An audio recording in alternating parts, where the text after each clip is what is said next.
What about the proof of death? Where does that kind of come in? It's just going down the checklist. Going down the checklist, baby. I want people to know how to do this.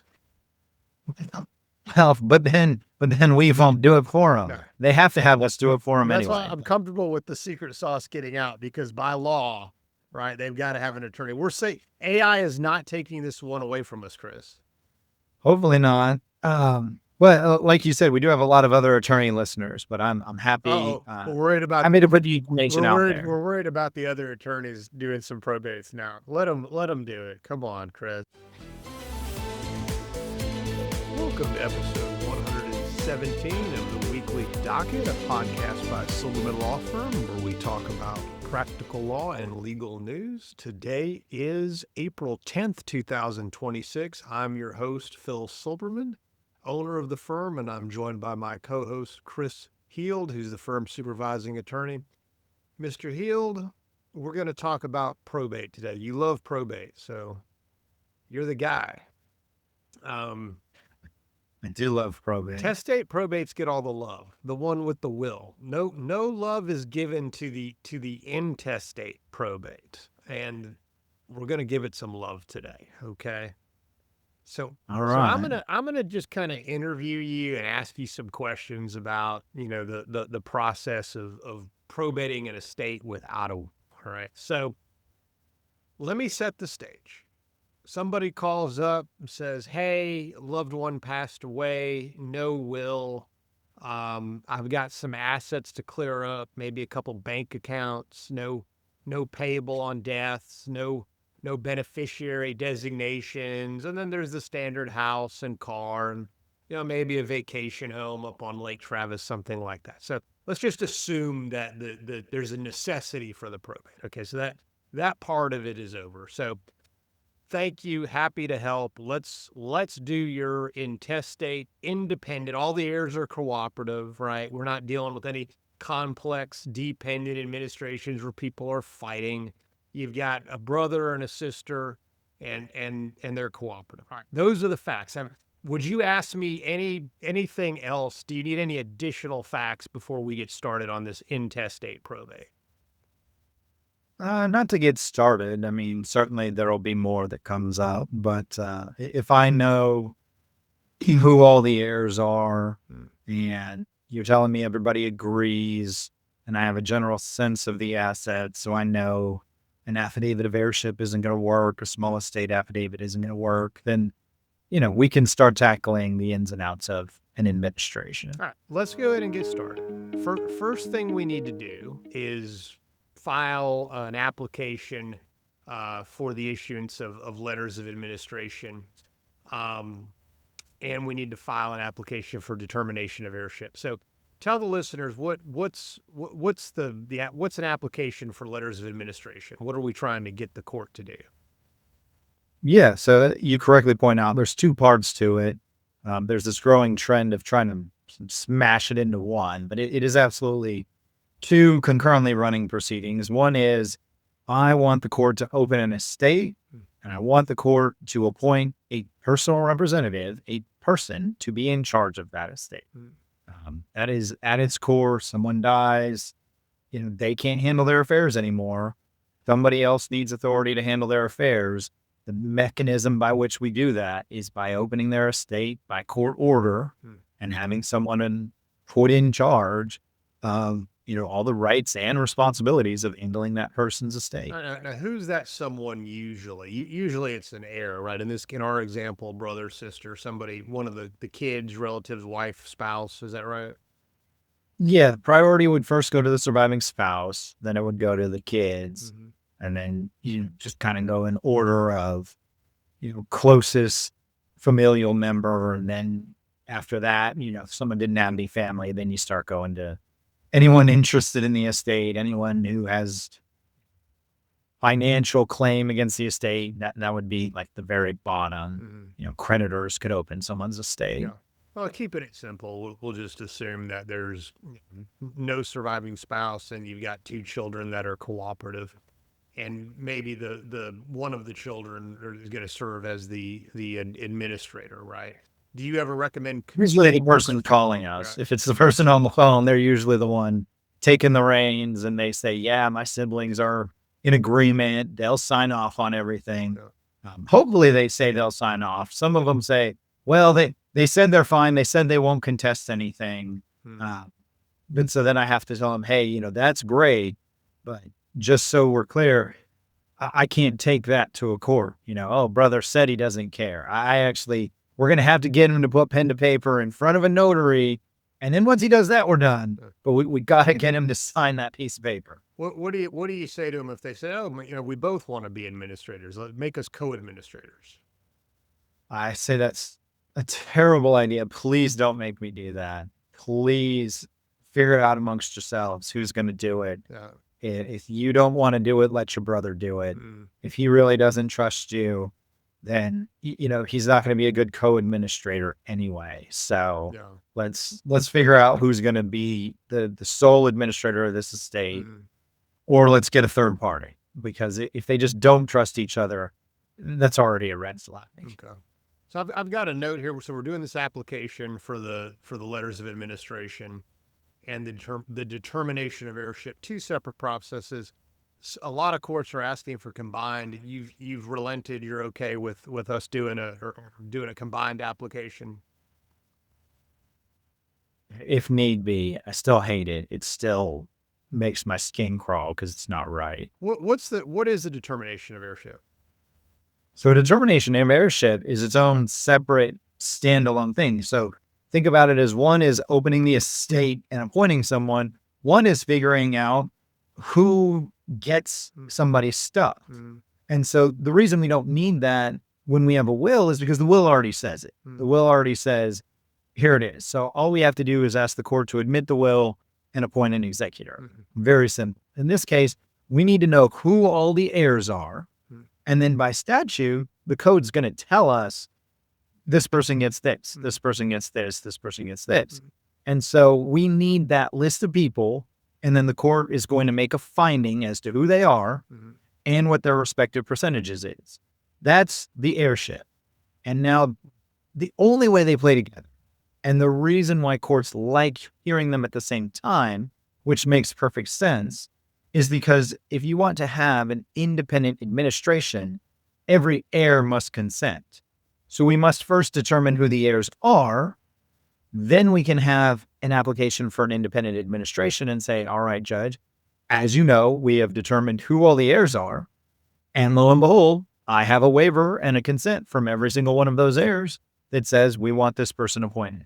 And so that makes it very clean. It makes it very nice for the judge, makes it very nice for our clients. But they are two separate proceedings. They really are two separate things that don't have anything to do with each other and can be done independent. Okay. So who's the person, I mean, who's going to help the court sort of verify who all the heirs are? So in an application to determine heirship or a judicial determination of heirship, the court's always going to appoint an attorney ad litem. And no matter how long I practice, I'm always going to get people that say, well, I wonder if we need an ad litem in this case, or I wonder if the court would be willing to waive an ad litem. No, it is required by statute in every single case. Because, you know, they say, oh, we know who the heirs are. He had 3 kids. There's no question. Well, that's the point. They don't question it. The people around them don't question it, but we got to give somebody out there somewhere the chance to say, no, I actually knew that guy was my dad. I didn't really come around, but when he was on business travel, my mom always told me that, yeah, that's your dad. Do you wild stories about that? Do you request the attorney ad litem all in? Could you do it all in the same document? The application for heirship, the application for the letters, and the return all in one. The attorney ad litem. It does. You know, the standard form does make that request. I like to do a standalone request just to make sure it's very clear what I'm asking for, because I don't know what court processes are. I'm sure every court has a different process. Some are very quick to appoint ad litems. Some are very slow to appoint ad litems. So I want to give the court everything I can give the court so that they'll appoint that ad litem as soon as they can, because I can't do anything without them. So I need them to do it. And the worst thing is to tell your client, well, you gave me witnesses. We've served everybody, but court needs to appoint that ad litem that I told you about. And until they do, I can't do anything. Yeah. Okay. And a lot of courts, I understand, this ad litem gets paid for their time, right? He's not doing this for free. So a lot of courts, they'll require a deposit for the ad litem's fee, right? Yeah, and I think Harris County was one of the last counties to sort of adopt this. I think it's pretty well adopted statewide now. When you file that application, they also expect you to deposit the $700 or $800 into the court registry. I like it, one, because it just gets all the fees done up front, so you can tell the client, hey, this is what it is. And it took out the guesswork. I don't know if you remember back when we started, and back when I started, the fees were a little bit lower, but we still had to guess. We had to say, well, ad litem fees are about this much. And pre-COVID, we were going to hearings in person all the time. And so the ad litem would send you their bill like the night before and say, have your client bring a check. And you'd have to say, well, client, here's the ad litem's bill. Bring a check tomorrow, or else the ad litem is going to kindly decline to proceed in the process, and we're going to have to reset the case. So different world now. Okay, so we deposit the fee, with the court. Now, there may be some notices or issuance of a citation, but I think the heirs, if it's cooperative, you're going to have the heirs sign a waiver for the citation, right? Correct. And certainly, if they're all in agreement with an independent administration, then you do a combined waiver of citation for the heirship and a consent to the independent administration. Okay, so the court never actually issues a citation because the heirs waive it. Is that right? Correct. If you're not, then there wouldn't be a way to do it. It'd be odd if they didn't want to waive citation, but they would consent to the independent administration. Okay, so is there any notices at the courthouse at this point, or if you're only kind of later? You mean notices sent out by the court, or what are you asking? What note are there any notices posted at the courthouse, or that doesn't, or not? That I don't know. I just pay whatever fee it tells me to pay, and it posts whatever it posts. Okay. I think you post your application for administration, and you publish your application to determine heirship. Okay. So we just pay the fee when we do it on e-file. I don't know if things physically get posted at the courthouse anymore, or if it's online. Okay. For an heirship, there is actually a notice posted in a newspaper. And again, I don't know that these newspapers actually physically exist. They may just exist online, but it is a notice. Yeah. We use Daily Court Review in Harris County, and it says, notice to anyone claiming to be an heir of this estate. Yeah. Let it be known that so-and-so has filed an application to determine the heirs of so-and-so. So you are now put on notice if you claim to be a child that nobody knew about. Okay. And if the heirs are consenting and they're not getting a citation, there's no certificate of service for a citation, is there?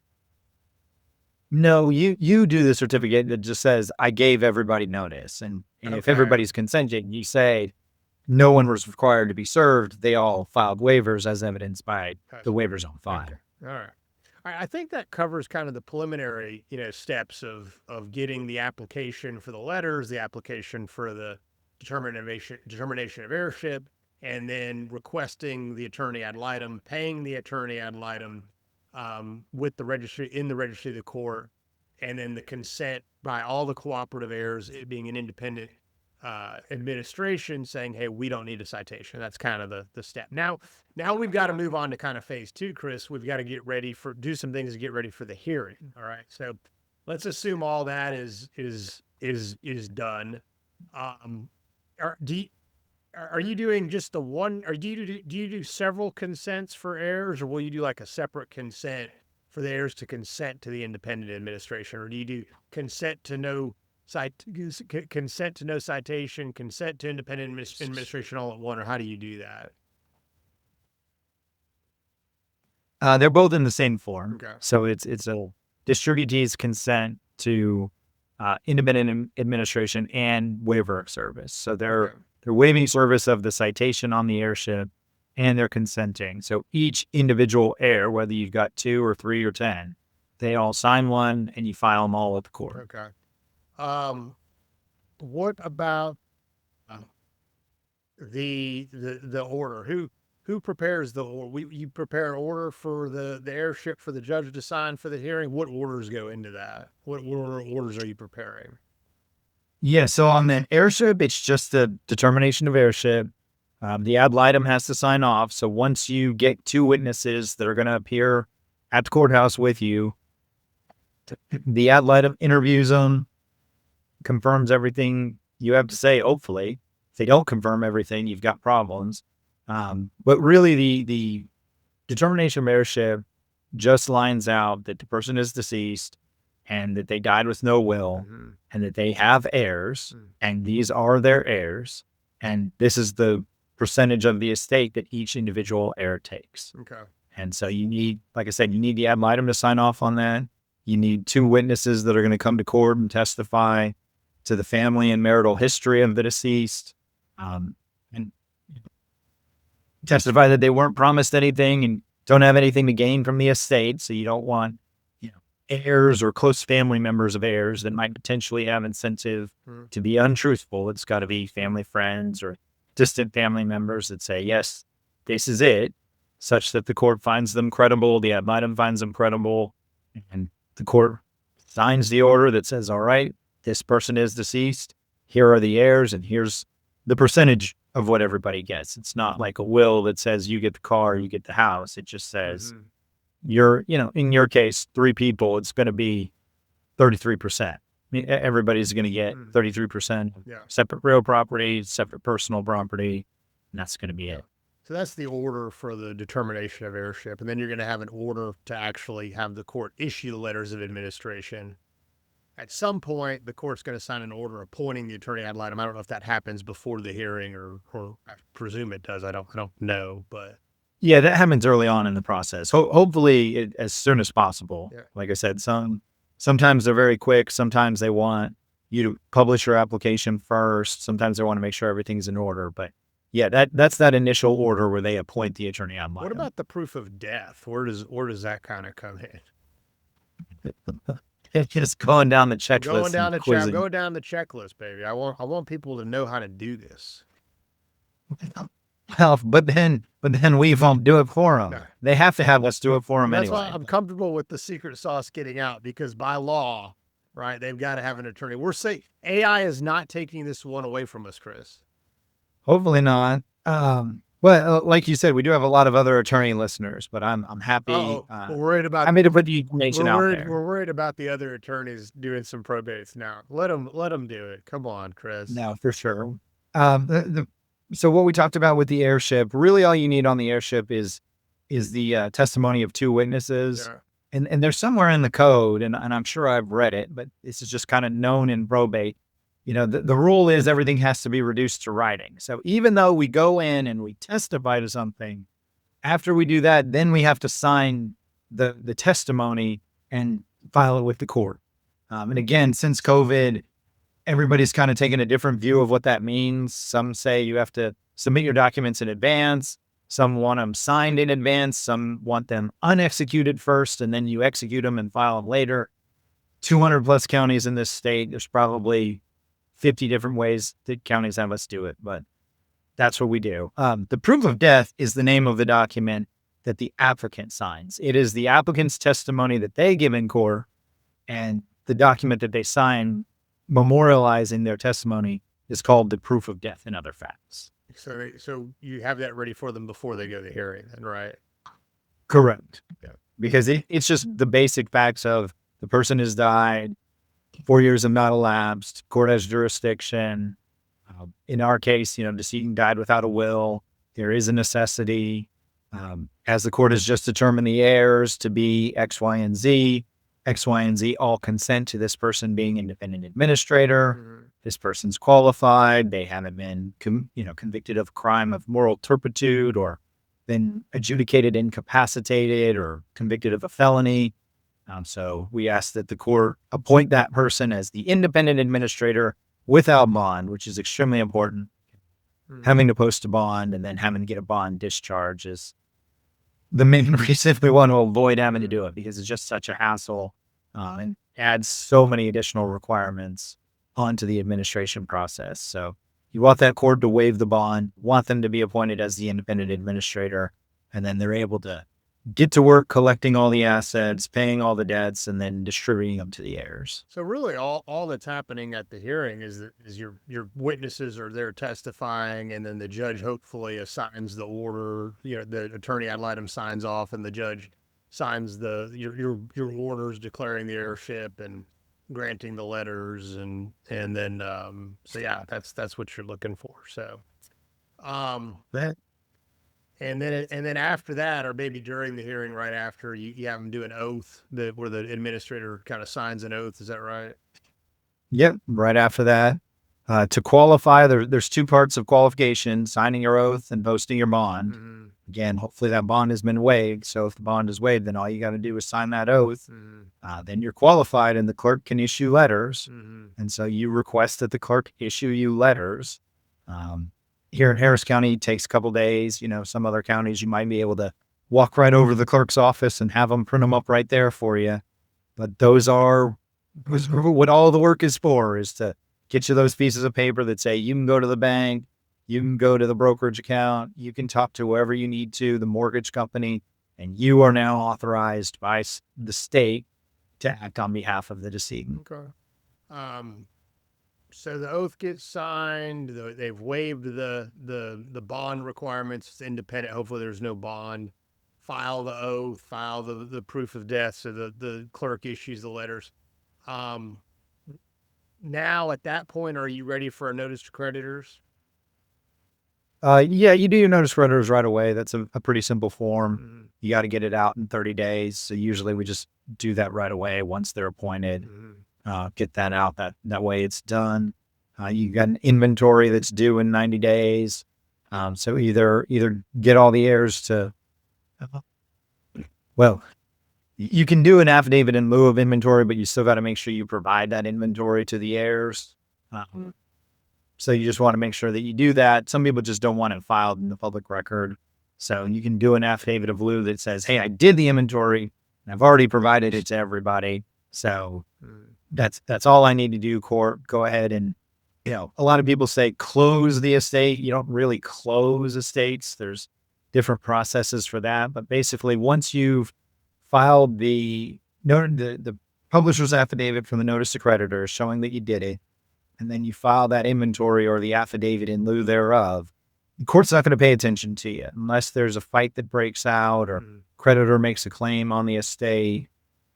You don't need to file a certificate of compliance in an independent because we know everybody's gotten notice. So unlike a will, we don't have to send people notice that says, hey, this will's been probated. Because in a will case, you don't have to give them notice on the front end. In our case, we did. So you do that notice to creditors, file the publisher's affidavit, get your inventory on file or your affidavit in lieu in 90 days. And then the court says, hey, if you need us, we're here, but hopefully y'all can just go handle the estate. Yeah. Okay. I think you've covered most of it. I do want to ask you about any notices to secured creditors. Is that something that gets done practically ever by probate attorneys? Are they sending, if they know there's some secured creditors out there, will they send that notice? Well, of course, everybody does it. No one would ever miss that step. It is required. It is essential to the probate process. Look, the reality is the mortgage company already knows that the car has already been repossessed by the time we have a hearing because lien holders on cars do not wait. Right. They go snatch that car once you're 45 days in arrears. I remember one time we saw a car being repossessed from our law firm parking lot, and the person said, I thought I was only 40 days in arrears. I thought they waited 60 days. It was very funny to hear that person say that. But no, in the probate world, cars are already gone. The house, you've already contacted the mortgage company. But yes, letter of the law, you are required to give them specific notice that says, hey, you're a creditor on this estate. Here's the estate. Yeah. And the reason is because now that you've opened the administration, they've got to go through the administration process if they need to foreclose on property. What about permissive notice to unsecured creditors? Permissive notice I have done in a past life. I mean, it's really fun to send them out and then take the call from Ascension Point or, Discover Bank, and they say, "Hey, I'm just calling you on the estate of so-and-so." And I say, "Hey, I sent you a permissive notice. Your claim is barred." I mean, it's wonderful. I love doing that, but it's not really worth the client's time and money. Yeah. I don't want this getting out there, man. This is bad news, but it is kind of a joke amongst, the probate community. These unsecured creditors just don't make claims. Yeah. They'll send you a couple letters. Ascension Point calls me 3 times a day. I never answer their calls. I don't care what estate they're calling on. I'm not going to give them an update on the status of the estate. Yeah. They never actually take action. Yeah. Okay. And I think to clean that up for the listeners, what's going on there is if you have some unsecured creditors, normally those are credit card companies that people die with credit card debt. And to sue on credit card debt, you've got 4 years. But if you send them a notice, okay, you can trigger the statute of limitations for their claims to run, and it runs really quick. What is it, like 9 months or something? I can't remember. So No, it's like 90 90 days. Okay. Yeah. I had a 9 in there, but not 90 days. It's like they have you send it to them, they've got 30 days. And then, well, yes. And then they've got 90 days after that. And if they don't sue the estate, they have to file a lawsuit against the estate, then their claim is barred. Yeah. They'll just resend you the same notice once you send them that. They'll send you the signed and notarized claim that says we have a valid debt for $32,000 on your Discover card. And we say, thank you very much. Yeah. And then we never do anything with it. Okay. I think we've covered the process exhaustively, Chris. I think there are lots of attorney listeners out there that are probably getting ready to get into the probate business. We've done such a great job. We've encouraged a lot of competition. We've given them the playbook on probating an estate without a will, an intestate estate. So it's a service, Chris. So hey, that is the playbook, but there are many, many, many nuances. So, but most attorneys I talk to, especially these TI attorneys that we work with a lot, they don't want to go anywhere near probates. And I think most attorneys are that way. You're either in the probate section or you're not. They say, I know a little bit about it, but I really don't want to know anything more. Kind of like divorce court. You're either a divorce attorney or you're not. Yeah. And we are, sir. You don't just dabble. Well, I guess maybe some people do dabble in divorce. Maybe I'm wrong. Dabble. We're not dabblers. That brings our show to a close. I've been your host, Phil Silverman. Chris Hill has been my co-host today. Like us, follow us, review us wherever you get your podcast. And as a reminder, nothing in this show is to be considered legal advice, and this has all been for entertainment purposes only. If you have a legal question, email us at info@silblawfirm.com. Tell us you want it publicly answered in the podcast. Everybody have a great rest of your week and weekend.